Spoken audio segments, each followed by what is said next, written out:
नमस्कार प्यारे साथियों, आप सभी का स्वागत है आपके अपने YouTube channel mathematics teaching centre पर। साथियों, मैं हूं कन्हैया कुमार।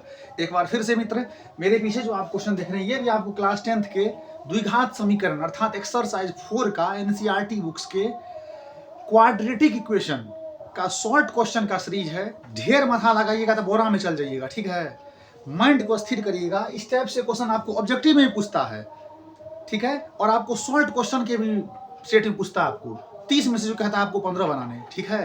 तो मथा थोड़ा कम लगाइएगा, जितना जेन्युइन रहेगा उतना ही लगेगा। विद्यार्थी समझता है भैया जब इतना दिया है x² - 4x + 3 है द्विघात बहुपद, अल्फा प्लस बीटा कहता खटाक से -b/a कर देते, अल्फा इंटू बीटा कहता तो खटाक से c/a कर देते। ये alpha square plus beta square पूछ दिया, ये क्या हो गया? शायद हमको लगता है टाइपिंग मिस है, यहाँ स्क्वायर दोनों में नहीं होगा, तब अल्फा प्लस बीटा -b/a होता है। उतना तेज नहीं बनिएगा, सीधा इसको समझिए, ए है ये बी है, a² + b², वही 5-6 वाला बात। जितना बता रहे हैं साथियों इसको देखिएगा अच्छे से। आइए, इसमें कह रहा है जी कि यदि अल्फा एवं बीटा द्विघात बहुपद समीकरण का साथियों मूल होता है रूट्स, और बहुपद का आपको शून्यक होता है मतलब जीरोज। इसमें कह रहा है यदि अल्फा एवं बीटा द्विघात बहुपद fx बराबर x² - 4x + 3, क्या है जी? fx बराबर x² - 4x + 3, ठीक है, कि शून्यक हो, क्या हो? शून्यक हो, तो alpha square plus beta square बराबर क्या होगा? देखिए, बुद्धि ज्यादा नहीं लगाइएगा, करना क्या है यहाँ साथियों आप क्या करो, पहले द्विघात बहुपद का मानक रूप क्या होता है जी? ax² + bx + c होता है ना। जब ये आपको समीकरण रहेगा तो बराबर 0 कर देना है साथियों। किसी भी बहुपद को समीकरण बनाने के लिए बराबर 0 करना होता है, ठीक है जी। आपको साथियों यहाँ a का वैल्यू x² का कोफिशिएंट नहीं कुछ तो 1 है, b का वैल्यू जी x का कोफिशिएंट -4 है, और c का वैल्यू साथियों ये आपका कांस्टेंट है। a b c का वैल्यू लिख लीजिए, यहां तक कोई दिक्कत समझने में। आप पहले यहां क्या करो, अब अल्फा प्लस बीटा निकाल लो पहले साथियों। अल्फा प्लस बीटा बराबर होता है -b/a, बोले तो -b/a -4 बाई नीचे में a की जगह पे 1 साथियों। आपका ये फाइनल कट फुट के -+4/1 बराबर 4 हो गया। एंड आप यहाँ अल्फा इंटू बीटा निकाल लो साथियों। अल्फा इंटू बीटा बराबर c/a होता है। इतना तो कर ही सकते हो ना भाई, द्विघात समीकरण कहीं से ही पढ़े हो तो।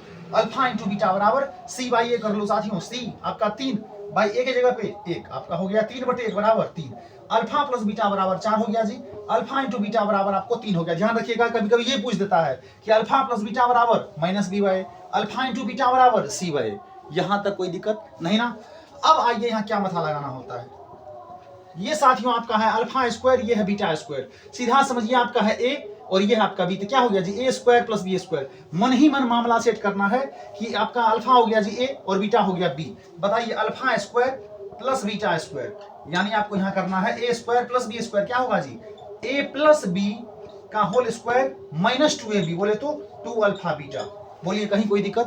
भाई a + b का होल स्क्वायर है ये, इसको जब इधर लेकर आइएगा तो वही हो गया बात।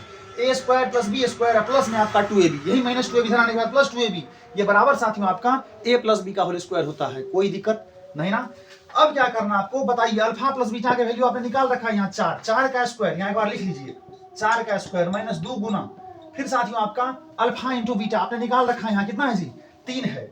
बताइए साथियों, 4 का स्क्वायर 16 -2 = 6, 16 - 6 करिएगा साथियों आपका 10 आ जाएगा। इतना काम करके आइएगा, कितना नंबर मिलेगा जी? 2 नंबर। पॉइंट में भी मार्क्स नहीं कटेगा, एक बार अच्छे से देख लीजिए, हीरोपनी नहीं करिएगा ज्यादा, इतना काम करके आइएगा, आपको 2 नंबर मिलेगा शॉर्ट क्वेश्चन के सेट में। समझ में आ गया ना? ध्यान रखिएगा, alpha square plus beta square पूछेगा तो क्या होता है जी? अल्फा प्लस बीटा का होल स्क्वायर -2 अल्फा बीटा, बोले तो a² + b² बराबर a + b का होल स्क्वायर माइनस साथियों आपका 2ab होता है। ध्यान रखिएगा, अल्फा प्लस बीटा बराबर -b/a और अल्फा इंटू बीटा बराबर c/a। यहां तक कोई दिक्कत समझने में नहीं ना? मिलते फिर अगली वीडियो में, तब तक के लिए बाय बाय, टेक केयर, जय हिंद।